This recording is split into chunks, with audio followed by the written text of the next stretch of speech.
Listo. ¿Consigue ver la pantalla? Por favor, confírmeme. Sí, todo ok. Perfecto. Empecemos. Bueno, chicos, el asunto de hoy es inteligencia artificial aplicada a análisis de crédito. Veamos. Voy a presentarme primero. ¿Quién soy? Soy David Panduro Vázquez, especialista en ciencia de datos por la Universidad Federal de Pernambuco, aquí en Brasil, y formado en ingeniería de sistemas e informática por la Universidad Nacional de la Amazonía Peruana. Hace 6 años ya que vengo trabajando como cientista de datos en diferentes empresas del sector financiero, básicamente trabajando con análisis de crédito y con antifraude. Mi número, aquí pueden anotarlo si desean. Voy a dejar aquí en el chat un momentito para poder escribir. El código es 55 por ser de Brasil y anotan el código de la ciudad también. Ese es mi número y voy a dejar también mis redes sociales aquí, que pueden encontrarme en LinkedIn, Instagram y también YouTube, que tengo un canal ahí en YouTube hablando sobre inteligencia artificial aplicada a todos los diferentes sectores de la economía. Entonces, empecemos. La agenda de hoy tendremos fundamentos, desarrollo y dentro de los fundamentos tenemos mencionar misiones importantes que primero debemos conocer para trabajar con análisis de crédito. El desarrollo, mostraremos las etapas para el desarrollo de modelos de credit score y finalmente mostraré un case. Vamos para los fundamentos.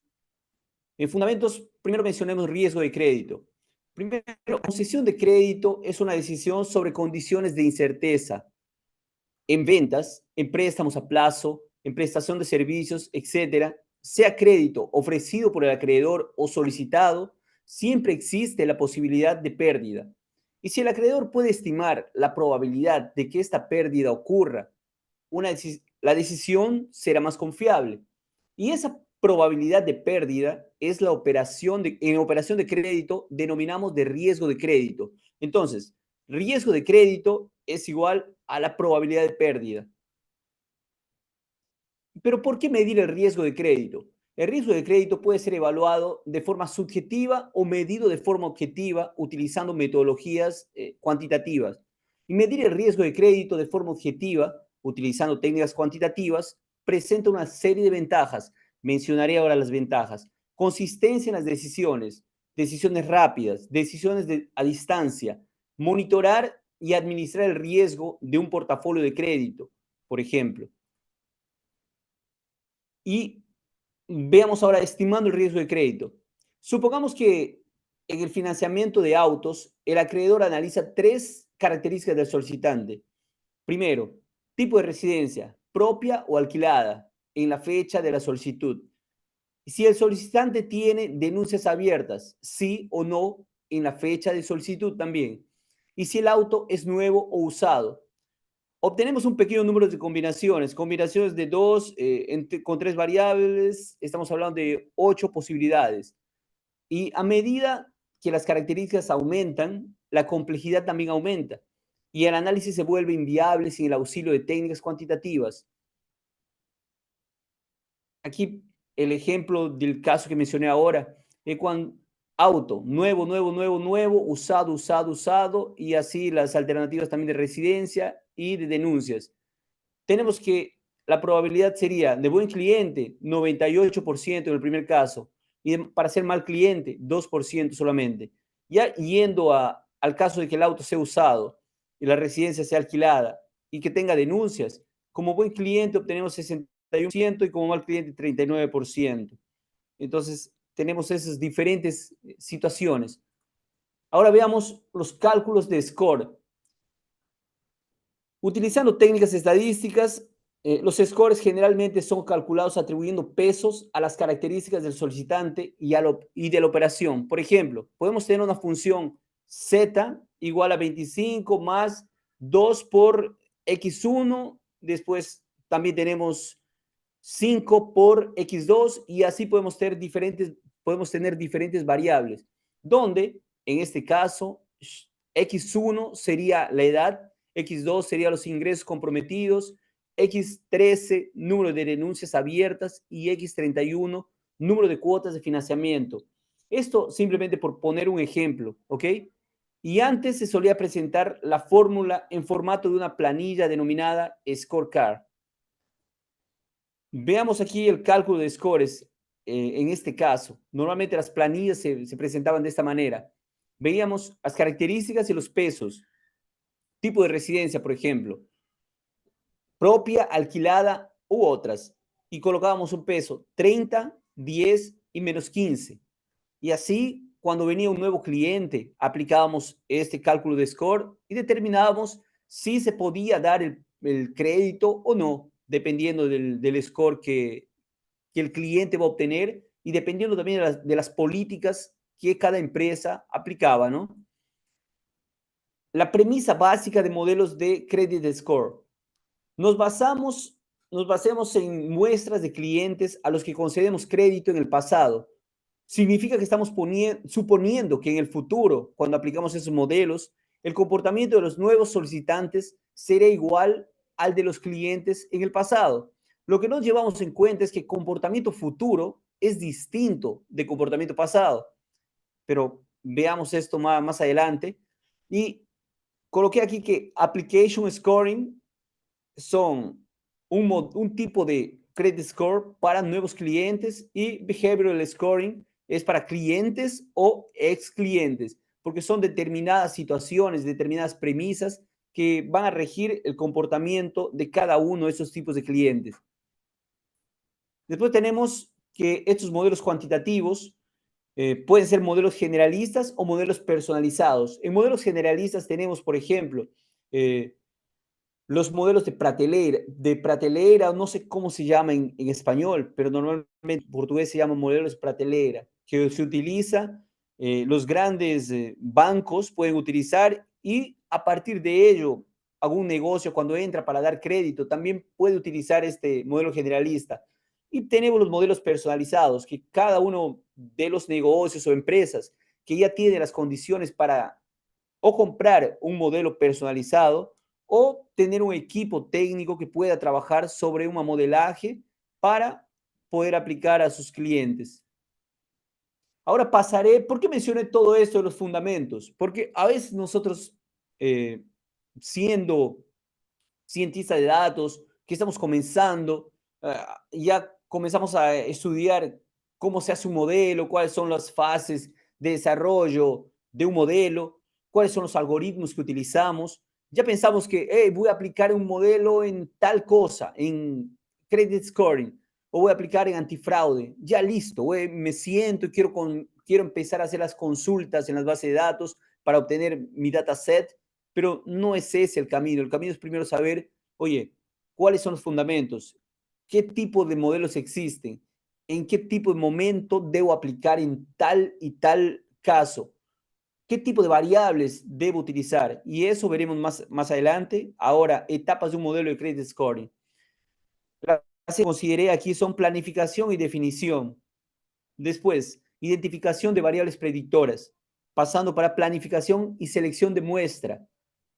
Después, análisis y tratamiento de datos, para pasar a cálculo de la fórmula de score, análisis y validación de fórmula y finalmente un ajuste final del modelo y coloqué este entre puntuado para poder regresar al inicio, porque siempre como un modelo de, tanto en un ciclo de vida de un modelo de data science o un modelo de machine learning, siempre tenemos esa retroalimentación entre las fases. ¿Ok? Vayamos, comentaré algunos de estas etapas y solamente me esperan, me den un momentito, por favor.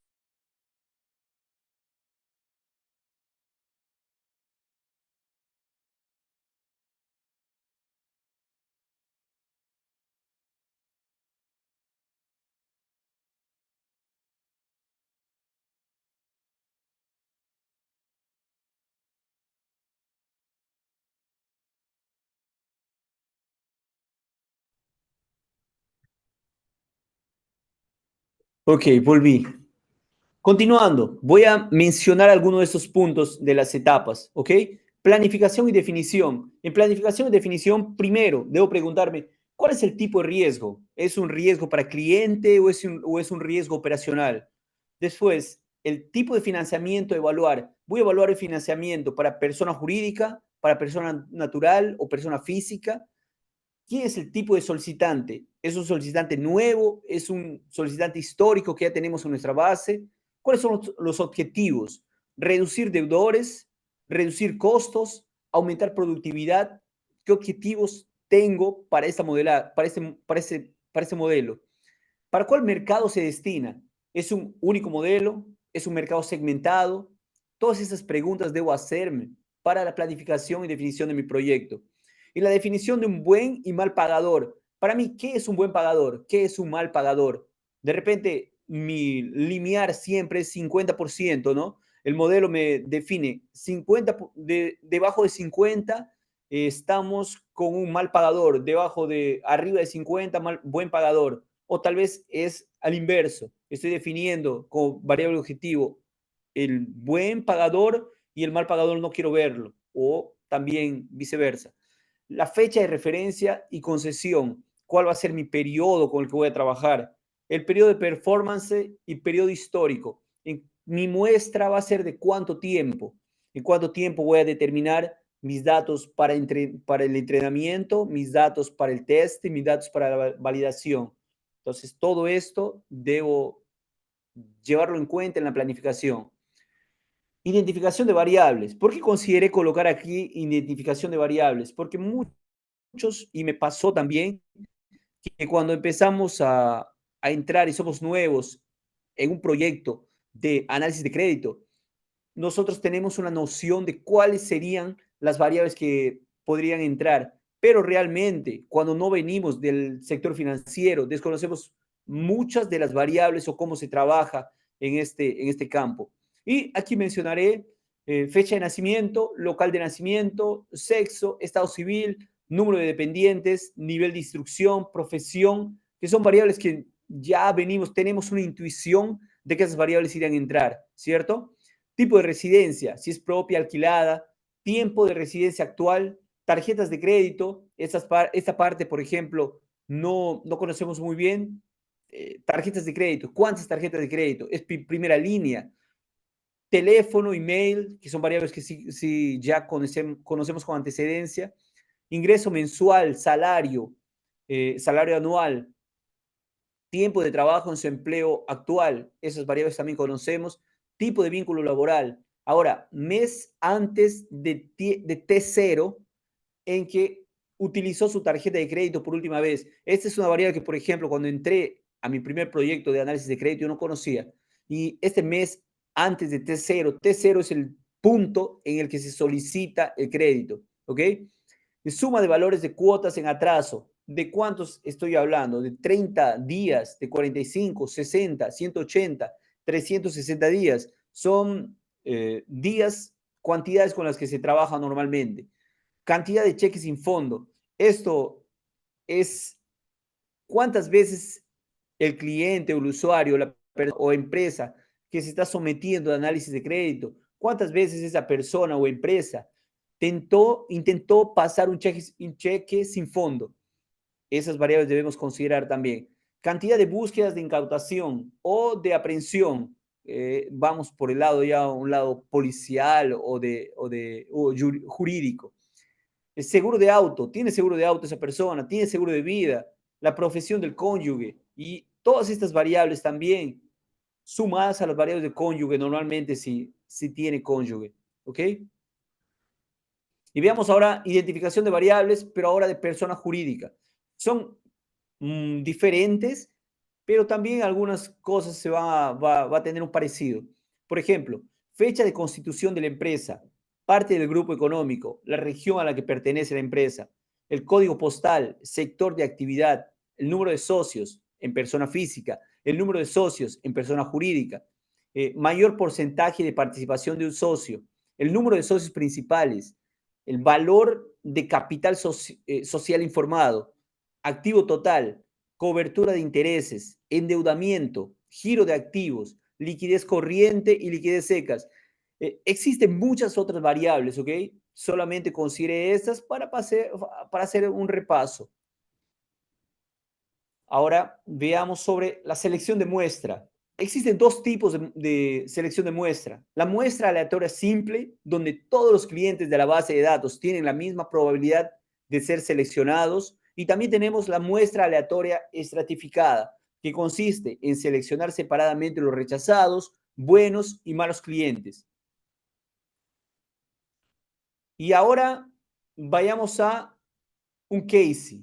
Aquí voy a presentar un case aquí rápido, que estableciendo un limiar para credit scoring. Estableciendo un limiar quiere decir, una vez que yo voy a hacer la predicción de bueno o mal cliente, tengo primero en 50, porque los modelos normalmente determinan el 50%, ya es bueno una clase y la otra clase. Pero a partir de ahí, yo voy a quebrar en diferentes puntos para ver cuál de esos puntos son mejor para mi negocio, para la lógica de mi negocio, ¿ok?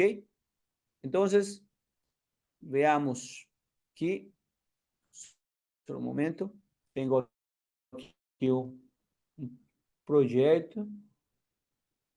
Estoy consiguiendo transmitir todo bien, por favor, alguien me avise. Si están consiguiendo ver aquí,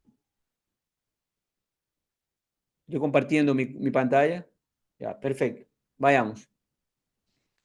Este es un modelo que hice y de ejemplo, que es un riesgo de crédito, y aquí paso por diferentes fases, como por ejemplo la biblioteca, ingeniería de features, la transformación de datos, selección de variables, los modelos y análisis financiera. ¿Ok? Vayamos.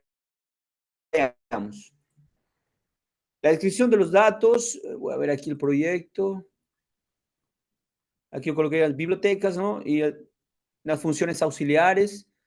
Dentro de mi proyecto tengo un conjunto de datos de entrenamiento que son 144.000 registros y 151 columnas.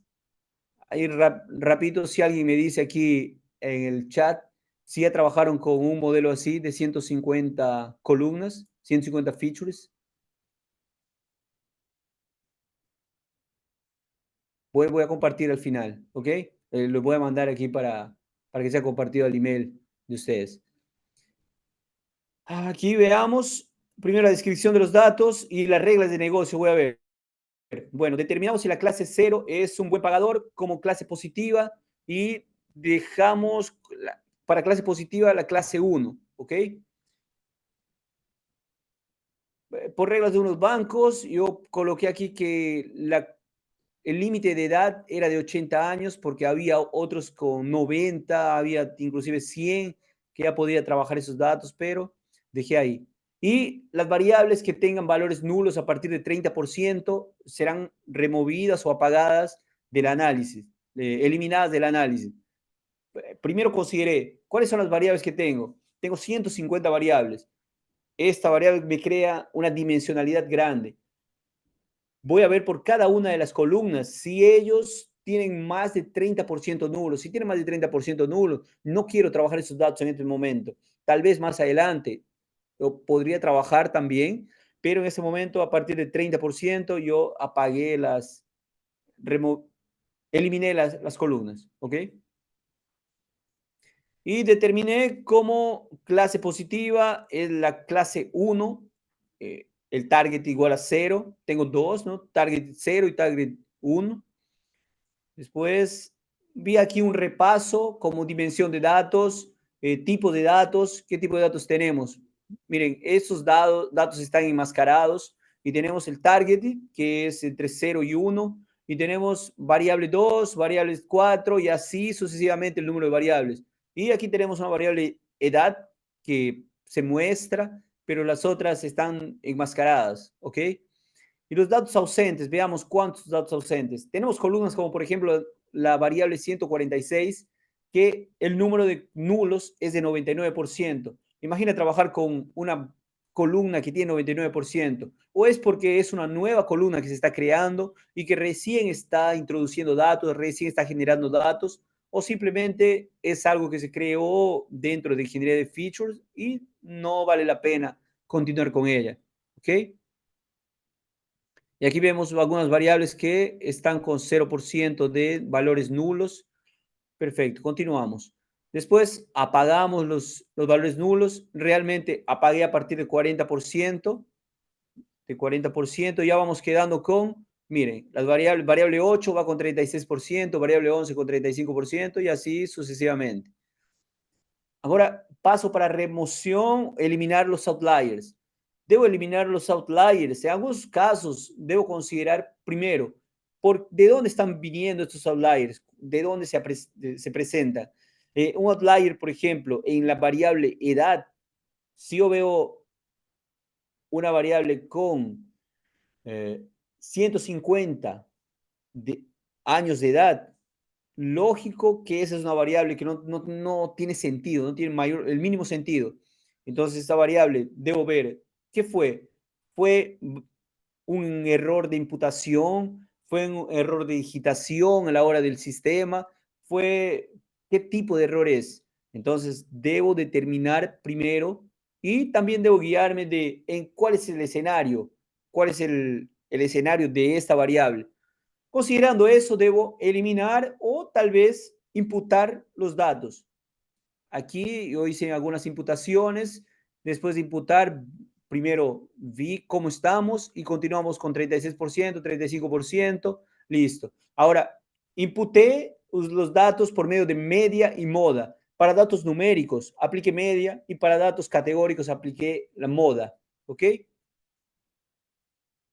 Luego de aplicar estas imputaciones, ya tenemos aquí que 0% de nulos para todas las variables y podemos continuar. Remoción de features constantes. Había una feature que era una constante, entonces, ¿qué es constante? Una feature constante es cuando, por ejemplo, una columna o feature tiene un solo valor. Entonces, ya que tiene un solo valor, debemos eliminar esta columna, porque no va a contribuir a la discriminación de clases, no va a apoyar en nada a mi modelo. ¿Ok? Después vi una matriz de datos faltantes, que es este tipo de matriz. Si yo tengo algún dato que falta, lo que va a hacer esa matriz es mostrarme una línea horizontal diferente. En este caso, las líneas verticales están bien definidas. Si alguna variable tendría, perdón, alguna línea tendría nulos, aquí mostraría una línea horizontal diferente. ¿Ok? Ahora, una vez que vi la descripción de los datos, también paso a ver una descripción estadística. La descripción estadística normalmente lo veo separando los atributos numéricos y atributos categóricos. ¿Ok?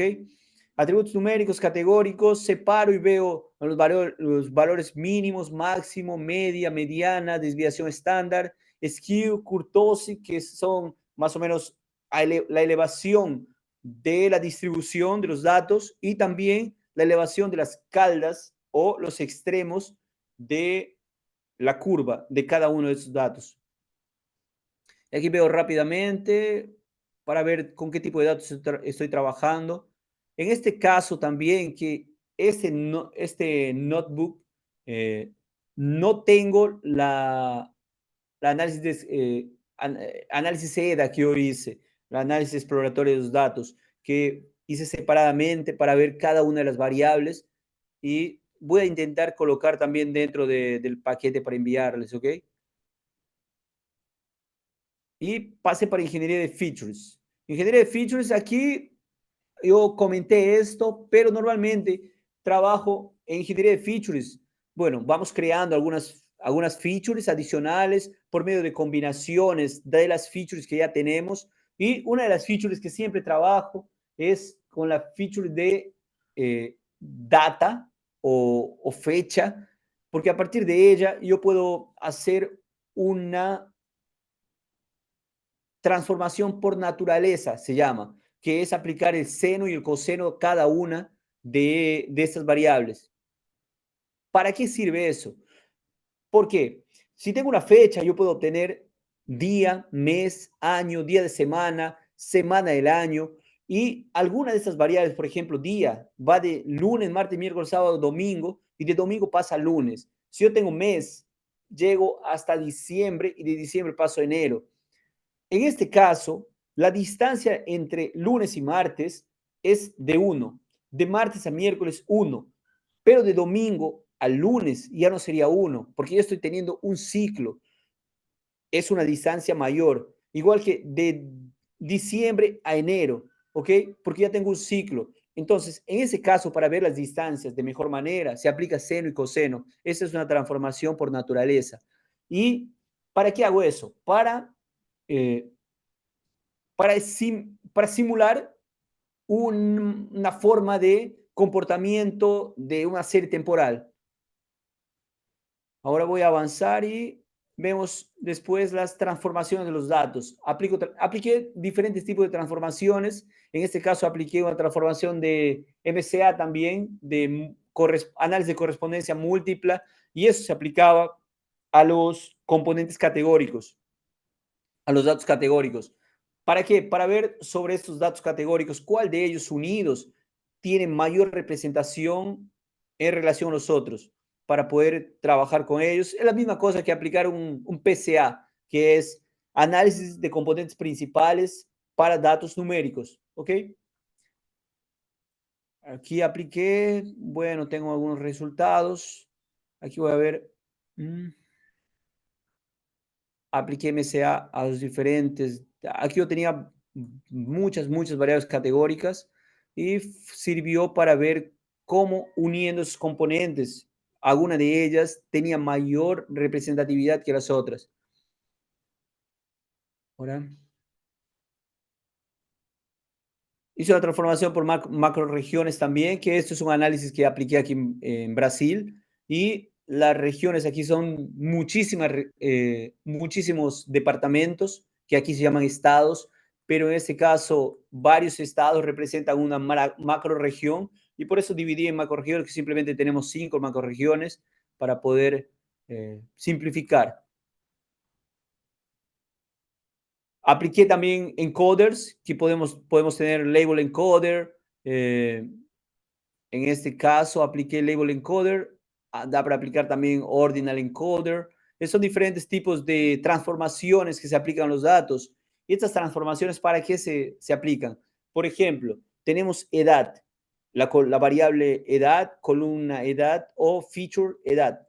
¿Qué hago con esa feature cuando alguien tiene un año de edad y otro tiene 80? Si yo presento y si coloco así en el modelo, lo que el algoritmo va, lo que el algoritmo va a entender será lo siguiente, que esta persona o ese cliente con un año, con 2 años, tiene menor peso que el que tiene 80 años. Entonces, para eso yo debo traerlos a una misma dimensión de los datos, por ejemplo, entre 0 y 1. Para eso aplicamos este tipo de transformaciones, o lo más próximo posible. Tenemos ordinal encoder cuando no importa el orden de las variables, label encoder cuando también no importa, simplemente es un label para aplicar. A ver, ¿qué tipo de transformación más apliqué? Solo apliqué esas. Y después mostré un gráfico de correlación aquí. ¿Para qué se muestran los gráficos de correlación? Los gráficos de correlación se muestran para que, por ejemplo, si una variable está incidiendo dentro del modelo, para que el modelo pueda tener una discriminación mejor entre cada una de las clases, si existe una variable que tiene mucha correlación, tanto correlación positiva como correlación negativa, con esa misma variable, ¿qué está pasando? Podemos tener un problema llamado de multicolinearidad. Entonces, para evitar ese problema, es que vemos el grado de correlación entre las variables, y dependiendo si dos variables tienen una correlación muy alta, ¿qué es lo que hago? Puedo eliminar una de las variables o puedo combinar estas variables para obtener una tercera si en caso no me permita no desee eliminar esta variable. ¿Ok? Vamos avanzando. Y pasé para normalización de los datos. En esta normalización de los datos, normalización es para reducir a la misma escala de los datos. Y aquí apliqué Robust Scalar, Min-Max Scalar. Robust Scalar, la diferencia entre ellos dos es que Robust Scalar trabaja mejor con outliers, ¿ok? Él tiene una menor sensibilidad outliers. Y Min-Max Scalar tiene menos sensibilidad, perdón, mayor sensibilidad a outliers porque él trabaja con el mínimo y el máximo y al aplicar media ahí la media va según, sube o baja según el outlier, ¿no? Entonces, apliqué esos dos tipos de transformaciones. Veamos el siguiente. También vi aquí la correlación. Y ahora vamos para selección de variables. Selección de variables, una vez que ya tengo bien trabajado todo mi conjunto de datos, ahora veo cuál de esas variables yo debo considerar para pasar a mi modelo.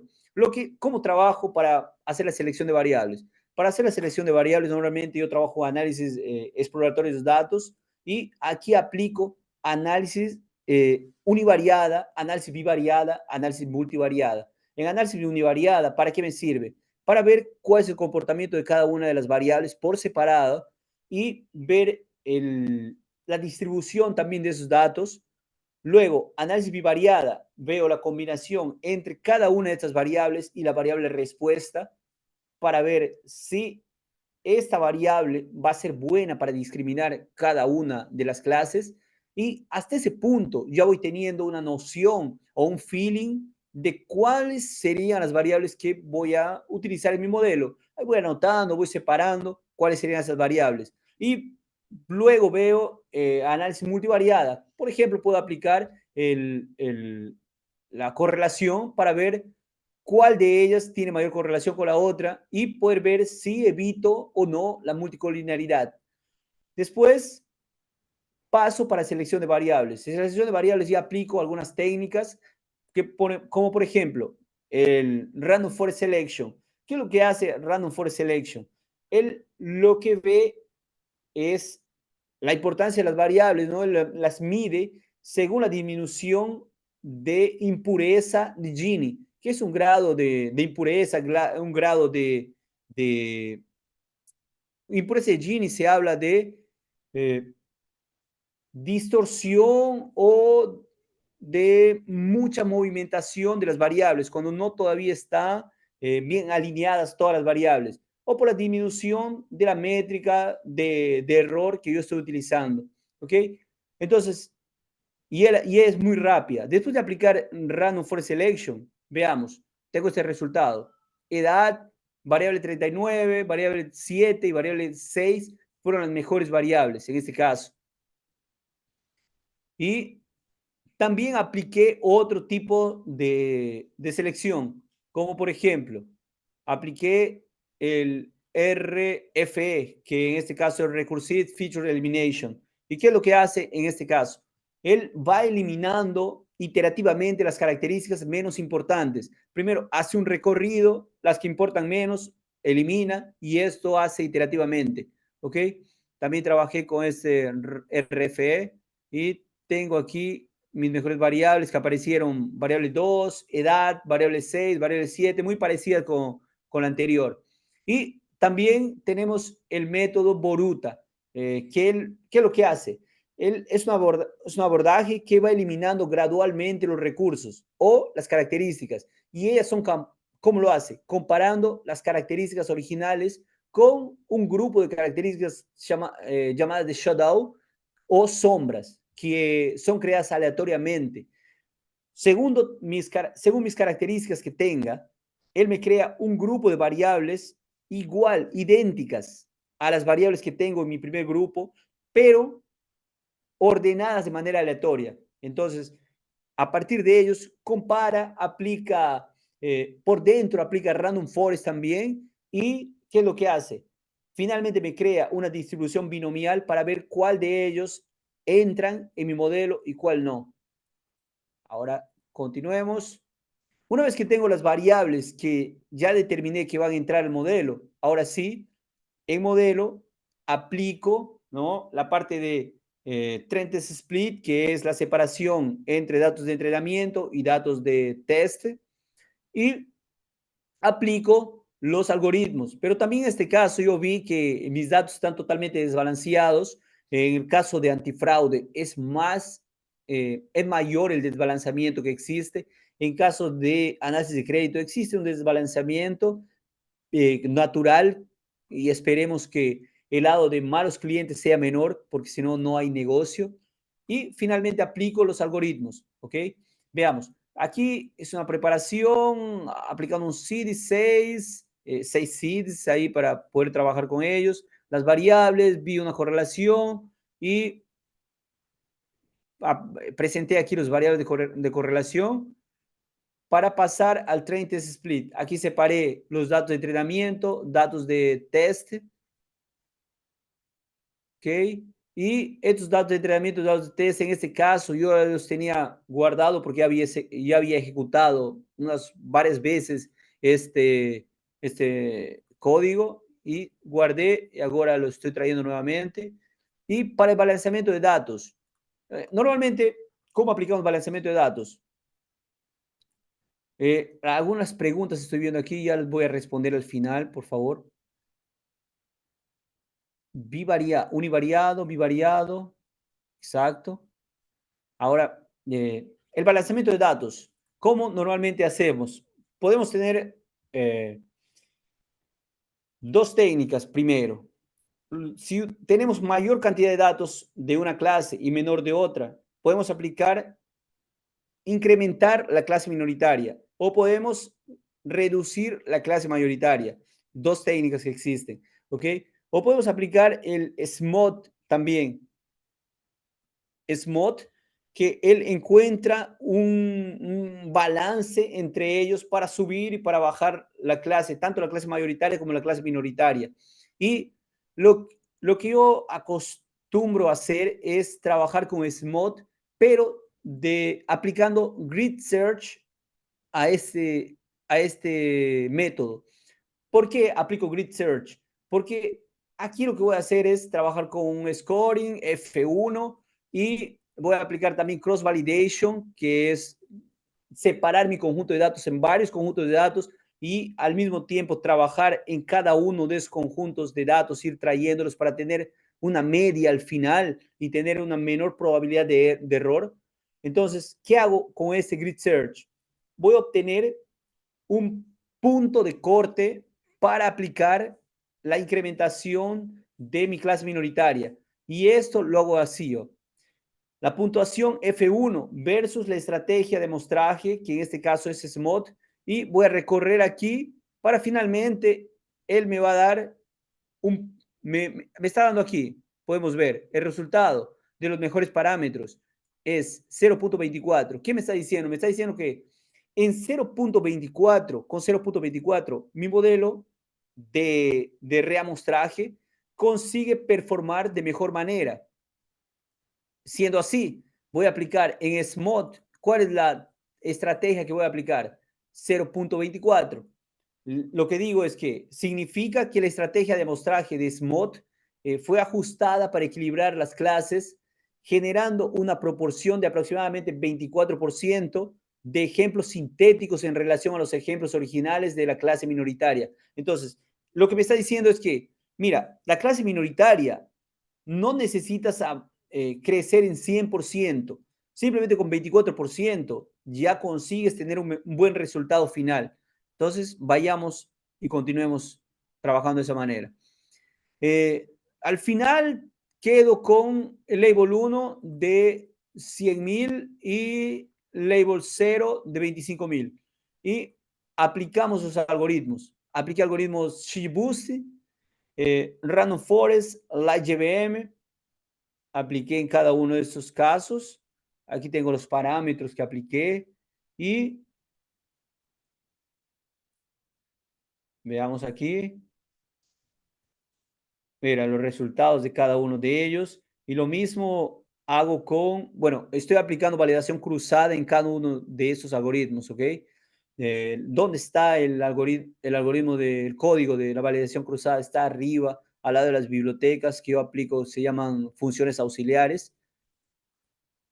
Y lo mismo hago con Random Forest, con LightGBM y la performance de los modelos presento aquí con una tabla de resultados de los modelos que me da los siguientes resultados.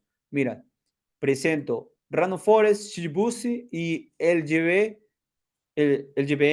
Tengo los siguientes resultados. El que mejor se salió en todos los casos es Shibusi. Tengo acuracia, precisión, recall y Auser Rock.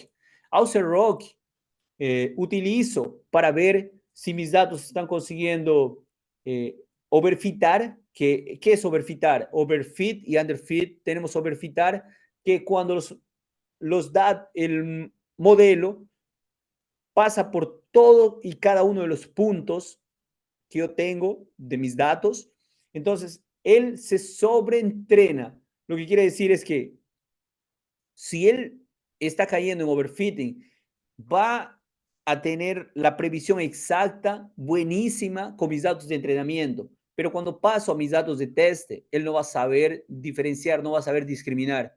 ¿Y cómo consigo ver eso? Con una curva Auser Rock ya consigo ver ese resultado.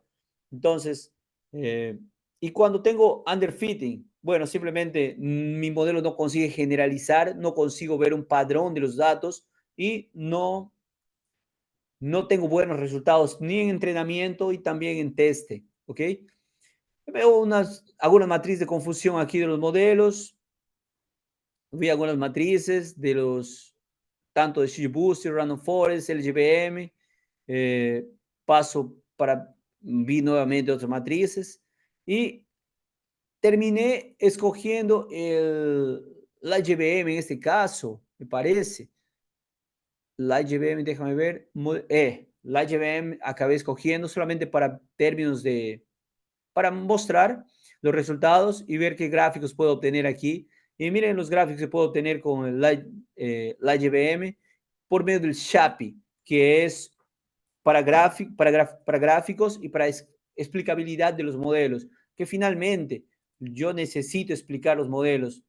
Antes tal vez no necesitaba explicar, por eso que se hacía muy difícil para el área de negocios, pero el área de negocios debe saber de qué es lo que está aconteciendo, qué está sucediendo cuando yo consigo rechazar o aceptar un análisis de crédito, ¿ok?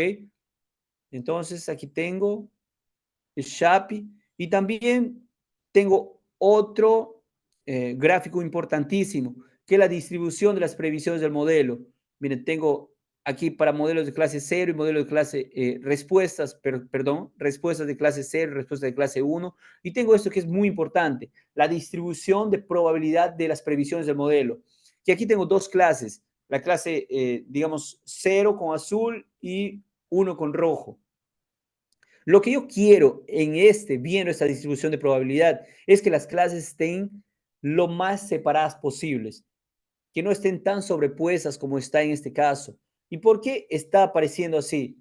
Porque, como yo expliqué sobre los resultados de Auser Rock, tenemos aquí muy próximo de 0.65, muy próximo de 0.5, de la mitad.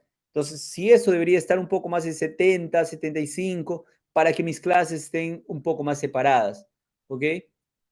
Y bueno, este ejemplo tiene mucho a mejorar también.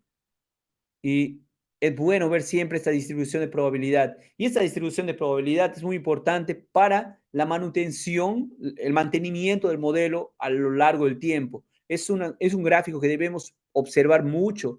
Después que implementamos el modelo, pasa un mes, 2 meses, debemos ver constantemente esa distribución de probabilidad, ¿ok? Porque si en un momento, digamos que ya tenemos un poco más separado las clases y el modelo vamos utilizándolo todos los días, pero con el paso del tiempo, él va juntándose, quiere decir que ya no está discriminando muy bien las clases. Entonces, debo hacer una revisión sobre mi modelo, ¿ok? Aquí tengo un test de KS también que es muy importante, que es lo mismo prácticamente que la distribución de probabilidad de las previsiones, porque no es lo mismo, pero también se utiliza ¿para qué? Para ver si las clases, si hay evidencia estadística de la diferencia de las distribuciones. Si esas distribuciones son iguales, bueno, aquí veamos. Aplico el algoritmo de KS, Kolmogorov-Smirnov, es una técnica estadística. Y aquí veo, la estadística KS salió 0,21.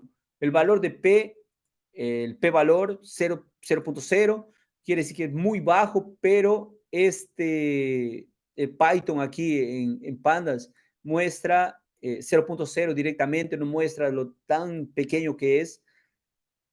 Y las distribuciones son estadísticamente diferentes. Es lo que nosotros buscamos, que sean diferentes las distribuciones.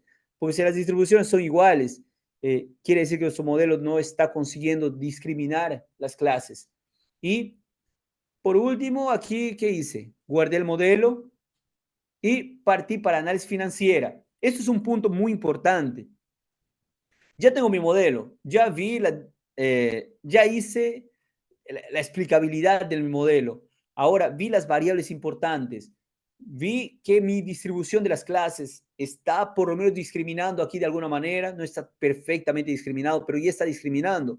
¿Y qué debo hacer ahora? ¿Debo presentar, colocarlo en producción ya? No. Primero, siempre que hagamos un modelo de análisis de crédito, vamos a rendir cuentas al área de productos. Y el área de productos quiere saber, sí, este modelo es mejor que lo que ya tengo. Va a mejorar en cuánto de productividad va a traerme. Entonces, esto aquí se aplica a análisis financiera. Análisis financiera normalmente hago lo siguiente. Veamos aquí. Aquí tenía algunas preguntas que me respondí. Para calcular el tamaño de la cartera de crédito aprobada. Una vez que ya tengo el modelo, hice un out of timing, que es una validación, digamos, en tiempo real. Lo que iría a suceder trabajando ya con el modelo de producción, pero no es el modelo de producción, ¿ok? Lo que iría a suceder. Entonces, hice una barrida, hice unas previsiones y a partir de ahí veo cuál sería la cartera que iría a aprobar. ¿Voy a incrementar mi cartera que voy a aprobar? ¿Sí o no? Bueno, aquí vi que mi cartera iría a ser, mi crédito aprobado sería ahora de, veamos, 48 millones de reales en este caso. Y el cálculo de la deuda total. Lo que debo hacer es lo siguiente. Yo ya sé que ese cliente es deudor. Ya sé que ese cliente no es deudor, ¿no? Entonces, al hacer una barrera de previsión, digo, ese cliente ahora yo debería darle crédito, ese cliente no debería darle crédito. Si ese cliente que le di crédito, él no era buen pagador, entonces el crédito que le di va a generar deuda, ¿ok? Esta deuda debo sumar porque al incrementar mi cartera de crédito, lógico que voy a tener gente que es un riesgo de crédito mayor y que él no va a pagar, y que puede ser los falsos positivos de mi modelo. Pero para ello, el número que yo acierto debe compensar, debe equilibrar la ganancia que va a traer el análisis financiero.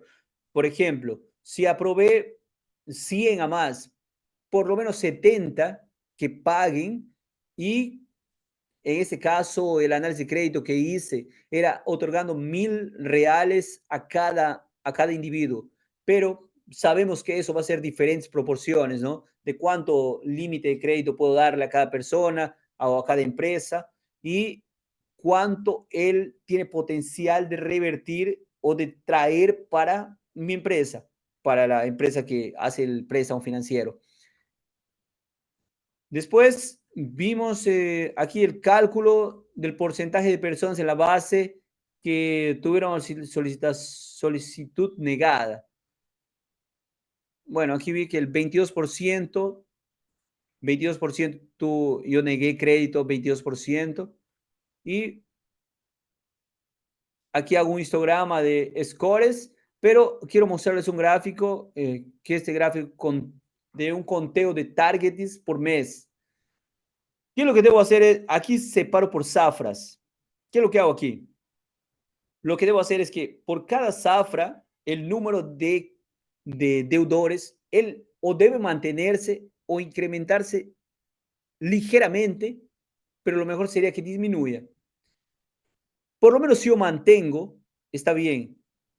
En contrapartida, el número de buenos clientes debería aumentar y es lo que está sucediendo aquí en este gráfico. Entonces, según ese análisis financiera que hice, mi modelo está lo suficientemente bueno para poder pasar a producción, ¿ok? Y es, es el pequeño análisis financiero que les mostré para ver la validación de mi modelo. Que este sería el gráfico con el que me quedaría al final, ¿ok?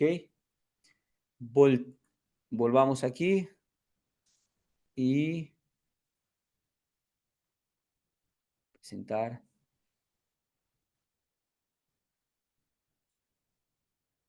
Tenemos, damos por finalizado aquí. Muchas gracias a todos por su atención. Y aquí vamos a ver si tienen algunas preguntas. Si tienen algunas preguntas, pueden hacerla. Muchas gracias por su tiempo. Fue un placer haber participado con este granito de arena. A ver, hay una pregunta aquí de William. ¿Qué tipos de modelos se recomienda para el riesgo de crédito? ¿Se recomienda utilizar redes neuronales? William, y a todos los asistentes aquí a esta palestra. Normalmente, un modelo, mientras más simple es, mejor. Siempre debemos partir de un, eh, de un punto de partida, ¿no? Por ejemplo, si una media resuelve mi problema, yo debo aplicar el siguiente modelo que mejore esa media. Y normalmente los casos de credit scoring se resuelven con regresión logística, históricamente. Pero ahora, ya con mejores algoritmos XGBoost, por ejemplo, XGBoost, es un algoritmo de mucha confianza por cómo él trabaja, por las diferentes cantidad de árboles que él aplica y él aplica medias a estos árboles, que es lo mismo que hace el Random Forest, pero lo bueno de él es que trabaja con administrando los pesos. Y los pesos, ¿cómo se administran los pesos? Con técnicas de L1 y L2. Voy a escribir aquí L1 y L2. Y eso aplica el XGBoost. Por eso es que es un modelo muy, muy bueno en estos casos. ¿Y por qué no puedo? Porque se puede aplicar redes neuronales, claro que sí. Pero ¿qué sucede? Que para aplicar redes neuronales, las empresas deben tener una infraestructura muy buena, adecuada a esto. Y normalmente las empresas no tienen toda esta infraestructura. Y ya con un Random Forest, ya nos damos normalmente por cumplidos. A veces, cuando voy a aplicar diferentes tipos de algoritmos. Aplico una Random Forest, regresión logística, lo que quería decir hace un rato era un baseline. Debemos tener un baseline, un punto de partida para poder trabajar. Aplico Random Forest, regresión logística, XGBoost, una red neural, por ejemplo, MLP. ¿Y qué, qué sucede? Debo ver con cuánto de mejora estoy teniendo en performance y qué estoy dejando pasar para eso.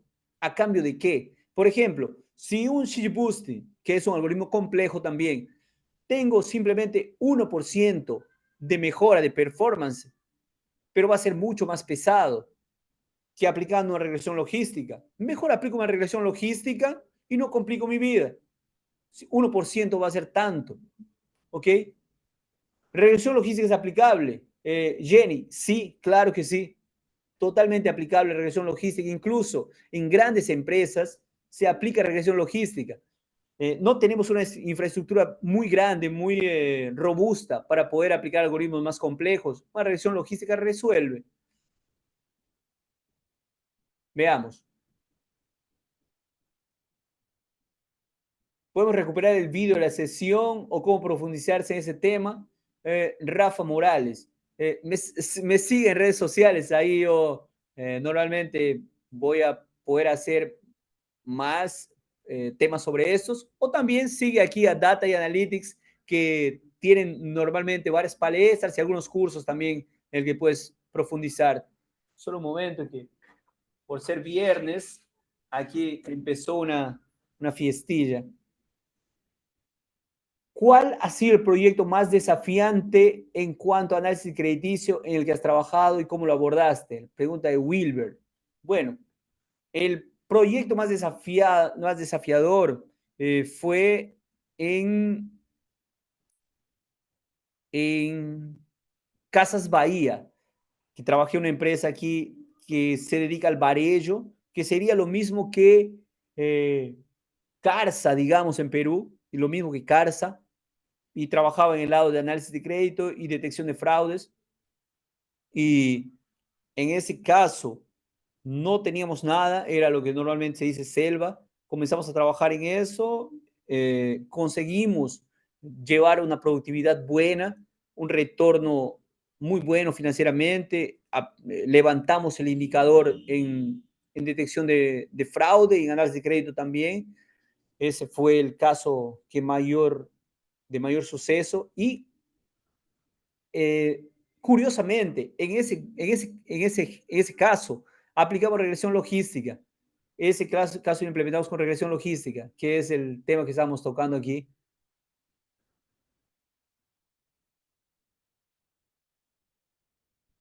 A ver, veamos aquí. F1 Score para saber el rendimiento de los modelos de manera general. En modelos de regresión, ¿qué métricas serían las más adecuadas, las más comunes? Eso pregunta Ricardo Emanuel. En problemas de regresión, Ricardo, se aplica error medio cuadrático. Normalmente se trabaja con R2, por ejemplo. Esas serían las métricas para el modelo, ¿ok? Métricas por modelo. Y también hay métricas para el negocio, que son por separado, como por ejemplo la análisis financiera, ya las métricas que según las políticas de negocio te dé determinada empresa, ¿no? Veamos aquí.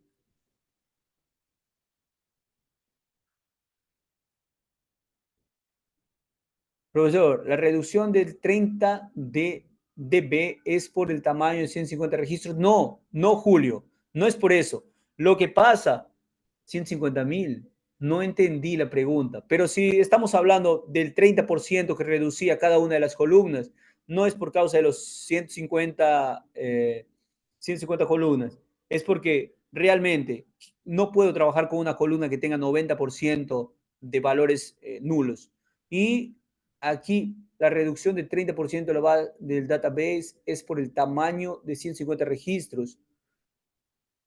El 30% que reducí era por columnas, no era por registros, ¿ok? Pero también yo lo que veo es cuántos valores nulos tengo en columnas y voy a eliminar a partir de ello. Y también debo ver por registros, ¿ok? Puedo trabajar 80% de valores nulos en cada registro, entonces lo elimino. Normalmente hago eso. Técnicas, ¿qué tamaño de muestra se requiere para aplicar regresión logística? Técnicamente, ¿qué tamaño de muestra se requiere para aplicar regresión logística? Para trabajar con un modelo para trabajar con un modelo de Machine Learning, ¿dónde está esta pregunta? No se puede tener muy poco dato, ¿ok? Entonces, normalmente, ¿qué te, bueno, no pondría un número mágico, no, no me gusta poner un número mágico, pero ya con tres, 3 meses, 5 meses de datos ya se puede trabajar. ¿Qué más? Con casos reales. Reinaldo, si hay con casos reales. Sí, con casos reales se trabaja también. Como te dije, sigue mis redes sociales o sigue aquí también la red social Data Analytics, ahí hay mucho más material para poder ver en casos reales, así reales. No lo puedo colocar aquí porque son los casos de las empresas en las que trabajé y cada uno de esos casos, para entrar, se firma un término de confidencialidad que no se puede. Si yo te muestro un dato, estoy yendo a la cárcel, así que no se puede. Pero sí, hay algunas páginas, hay algunas plataformas que ofrecen datos reales, como por ejemplo Kaggle, y de ahí se puede bajar y trabajar lo mismo, los mismos pasos que hay en este notebook. Se puede trabajar en esos casos reales y obtener resultados. Veamos, tener en cuenta el modelo de riesgo de crédito para personas no bancarizadas. ¿Qué tener en cuenta para un modelo de riesgo de crédito para personas no bancarizadas? Buena, William. Para trabajar con personas no bancarizadas, ¿sabes qué se hace? Aquí en Brasil se consiguió bancarizar casi a todas las personas a partir de la pandemia. ¿Por qué? Porque te dijeron, bueno, vamos a dar un auxilio emergencial, pero debes sacar tu cuenta en el Banco de la Nación. A partir de eso, todo el mundo sacó su cuenta, se bancarizaron y ya se tiene más datos sobre las personas. Pero cuando una persona simplemente está entrando al mercado y no tiene muchos los datos, ¿qué se hace? Se aplican datos. Wow, acabo de ir de la cabeza en este momento. Los datos, eh,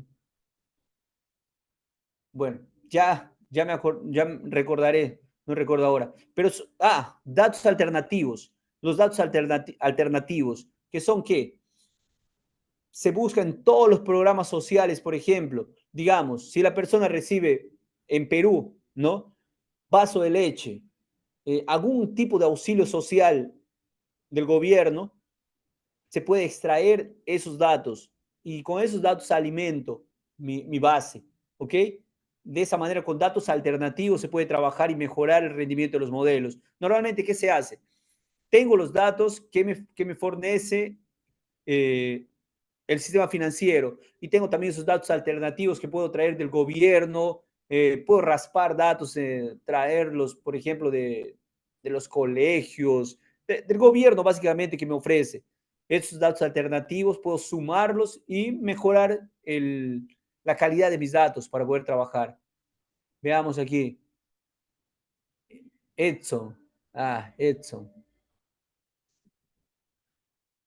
Veamos, la bancarización es importante en economías emergentes. Totalmente, totalmente. La bancarización es importante en ese tipo de economías. Eh,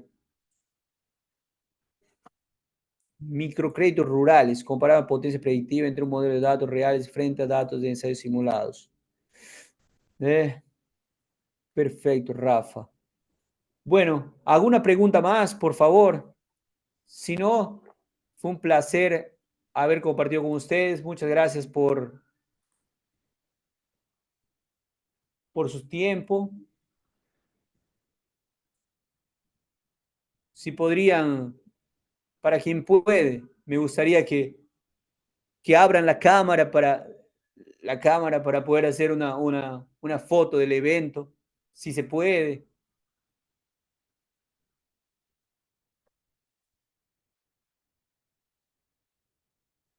Ok, ok, William.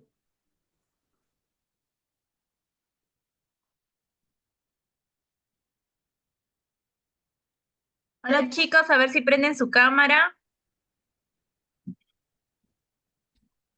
A ver, les invito a que puedan prender su cámara, chicos. La gente está tímida ahora.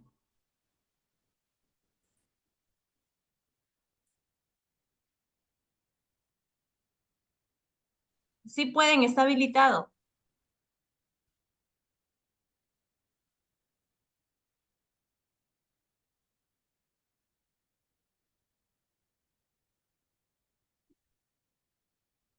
Está habilitado. A ver.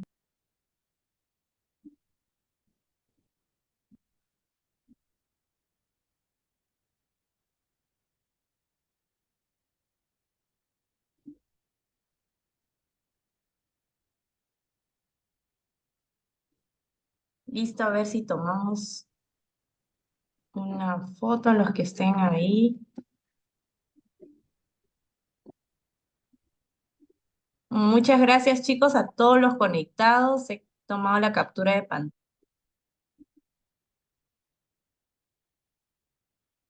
Muchas gracias, Jenny, también.